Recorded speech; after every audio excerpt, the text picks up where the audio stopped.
Hello everyone, मैंने तो अपना पेन उठा लिया है। अब आपकी बारी है। आइए 3 minute challenge for solving a JEE question को कंप्लीट करते हैं। ये क्वेश्चन कहता है कि a source S is kept directly behind S1 in a double slit apparatus। पहली बात तो ये क्या है, ये एक YDSC सेटअप है। ठीक है, यंग्स डबल स्लिट एक्सपेरिमेंट। ठीक है, अब देखो, what will be the phase difference at point P if a liquid of refractive index mu is filled. तो अगर अगर यहाँ पे हम बोलते हैं, हम्म, अगर इनके बीच में, ठीक है, इनके बीच में हम एक लिक्विड फिल कर देते हैं और उसके जो रिफ्रैक्टिव इंडेक्स है वो क्या है, म्यू है। तो पॉइंट पी पे फेज डिफरेंस की वैल्यू बताना, what will be the phase difference at point P. तो इस पॉइंट पे फेज डिफरेंस की वैल्यू क्या हो गई, आप ये बताइए।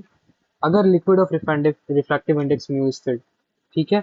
अब क्या बोल रहा है, wavelength of light is, sorry, wavelength of light जो है वो lambda है, due to the source assume that small l is very very much greater than d, capital D is very very much greater than small d। भाई capital D यहाँ पे distance of slit from source है, sorry screen है, और small d मतलब क्या है, distance between the slit होगा। ठीक है, तो ये आपको कॉमन से पता होना चाहिए। अब देखो, अब क्या मैं बताना चाह रहा हूँ, अब देखो, इसको दूसरा फिगर ले लेते हैं एक और। ठीक है, उसी में मैं बना के दिखाऊंगा कि चल क्या रहा है क्वेश्चन में, देखो, तभी एक्सप्लेन भी अच्छे से कर पाऊंगा।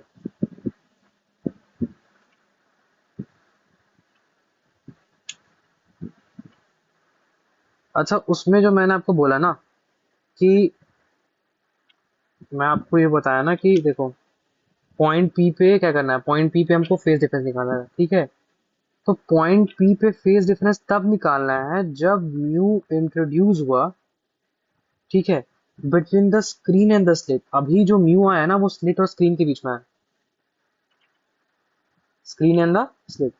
अब क्या बोल रहा है सेकंड केस में, कि सेकंड केस में तब निकालो जब म्यू इंट्रोड्यूस हो रहा है स्लिट और सोर्स के बीच में। समझ में आया? तो ये एस आपका सोर्स है। सेकंड पार्ट में, सेकंड पार्ट में म्यू, सेकंड पार्ट में, सेकंड पार्ट में म्यू जो है वो यहाँ आ रहा है। ठीक है,